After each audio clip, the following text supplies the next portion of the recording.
Bonjour, aujourd'hui dans les petits génies de la recherche, nous allons parler de l'investigation documentaire.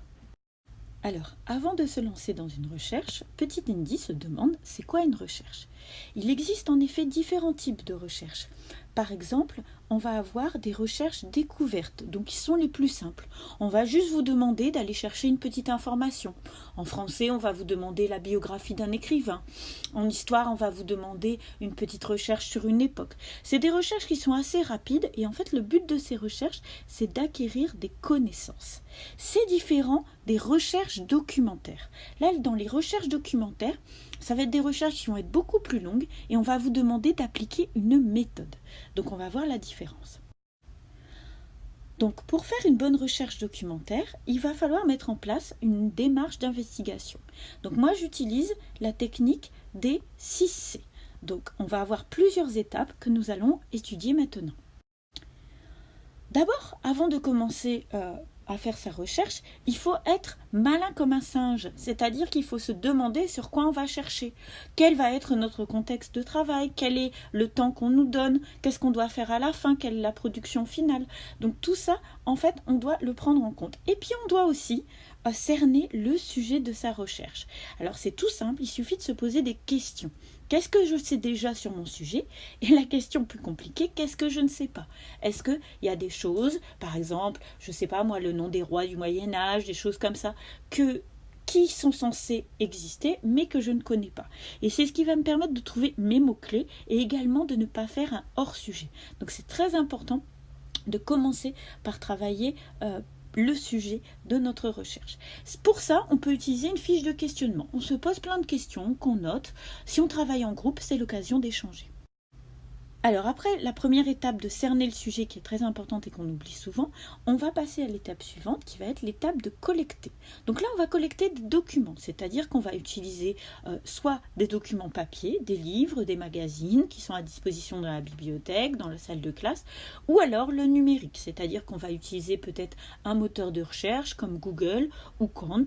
Et l'idée ça va être donc de collecter des informations sur un document de collecte. En anglais on appelle ça le first draft, c'est-à-dire qu'on va juste prendre des notes. À partir de là, la troisième étape, ça va être de ne pas se laisser avoir par les langues de serpent.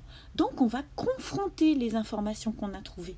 On va vérifier les auteurs. Alors sur internet, c'est pas toujours facile, mais en fait si vous avez un site sans auteur, ça pose déjà des problèmes parce qu'on ne sait pas qui parle. L'information, on n'est pas sûr qu'elle soit complètement fiable. Et puis on va aussi avoir des informations qui des fois vont être fausses, vont être erronées. Vous savez, sur internet, tout n'est pas vrai. Donc en fait, on va essayer de confronter les informations avec d'autres sources pour voir si on peut recouper nos informations, trouver des sources fiables qui vont nous donner des informations vraies.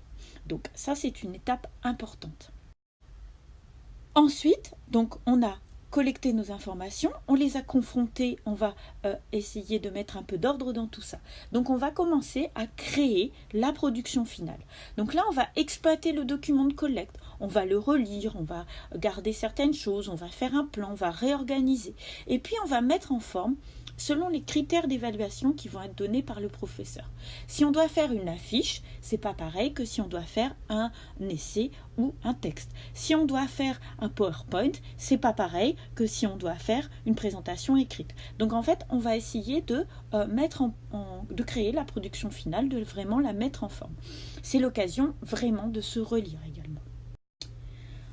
Une étape qu'on a tendance à passer à la trappe aussi, ça va être l'étape de citer ses sources. Si on ne cite pas ses sources, si on ne dit pas d'où vient l'information, on considère ça comme du plagiat. Donc en fait, il faut toujours avoir une petite bibliographie. Il suffit juste de répéter l'endroit d'où on vient, comme un petit perroquet. Donc la biographie, on doit trouver le nom de l'auteur et puis des renseignements sur le document. Si c'est un site internet, on doit trouver le titre du site internet, le site sur lequel il est publié, la date, etc. Si c'est un livre, on a le nom de l'auteur, le titre du livre, l'éditeur qui l'a publié, la date, etc. Donc surtout, essayez au fur et à mesure, quand on fait notre document de collecte, de garder trace de ces sources pour pouvoir faire la bibliographie ensuite. Enfin, la dernière étape à laquelle on ne pense pas souvent, il faut critiquer son travail, d'accord? On n'est pas un crocodile, on n'est pas là, on n'a pas un tout petit cerveau, donc on est capable d'avoir un recul critique sur son travail. D'abord, on va se poser des questions sur notre sujet. Est-ce qu'on a appris des nouvelles choses? Quelle est la conclusion auquel je peux arriver? Est-ce qu'il y a d'autres questions qui se posent? Est-ce que je peux faire des ouvertures? Et puis, on va faire son bilan personnel. On va essayer de critiquer son travail. C'est tout simple, il suffit juste de faire un petit pas en arrière et de se dire, est-ce qu'il y a des choses que j'aurais pu améliorer? Est-ce que mon travail, je l'ai fait dans les temps? Est-ce qu'il y a des choses que j'aurais pu passer plus de temps dessus? Donc, essayez vraiment de critiquer pour apprendre à apprendre, parce que c'est ça qui est important en fait. Ça va être à la fois la méthode qu'on a utilisée, mais aussi est-ce qu'on a fait des erreurs, est-ce qu'on peut les corriger, est-ce qu'on a maîtrisé et donc on peut aller plus loin. Donc la critique, pour moi, c'est une étape, la dernière étape, la plus importante de la démarche de recherche documentaire. Pour résumer, donc nous avons 6 étapes. Malin comme un singe, on va cerner le sujet, on va se poser des questions, de quoi on parle, qu'est-ce qu'on va faire comme recherche. Ensuite, on va être un petit renard, on va aller collecter des informations, que ça soit dans des documents papier ou des documents numériques, et on va prendre des notes. Ensuite, pour ne pas se laisser avoir par les langues de serpent, on va confronter ces informations. On va vérifier les auteurs, on va vérifier qu'on a des sources fiables. À partir de là, à partir de nos informations vérifiées, on va créer notre production finale. On n'est pas obligé de tout garder, on n'a pas une mémoire d'éléphant. Donc on va faire un tri et organiser. On n'est pas un petit perroquet, on ne récite pas bêtement, donc on va citer ces sources pour savoir d'où viennent les informations qu'on diffuse. Et enfin, la dernière étape, on va faire preuve d'un peu de recul critique.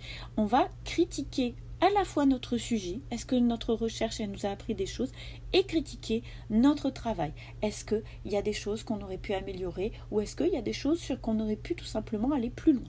Donc si vous utilisez ces 6 étapes, vous êtes prêts, donc les étapes du bestiaire documentaire, la démarche d'investigation, vous êtes prêts pour faire une super recherche documentaire.